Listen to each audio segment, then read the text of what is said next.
What's something your child experienced that you never did? Yesterday, I was picking my son up from school and saw him talking to a white kid. When he saw me, he ran over excitedly and asked if his friend could come over to play some video games. I hesitated for a moment, worried that his friend's parents might not be comfortable with the idea. Still, I told him to check with them, but I was okay with it. I watched as he ran back to tell his friend, and they both started jumping up and down, pumping their fists in the air. It was such a pure moment. Later that day, his friend's parents called and asked if I was free this weekend to host a sleepover. I said, of course, and went to tell my son the good news.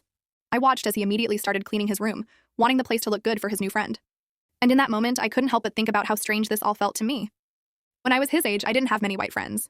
And the few I did have, they were terrified to come over to my place. They told me they didn't want to risk getting hurt. There was nothing wrong with my neighborhood, they just assumed I lived in the hood. No matter how I dressed or acted, I was always seen as something less than. I stopped hanging out with one of my good friends because every time we went out somewhere, people would ask him if I was causing him any trouble. He always laughed it off. One time he even played along. That night, I was kicked out of a store because of him.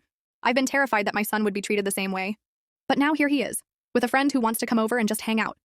They see the differences between each other, but they don't let it ruin their friendship.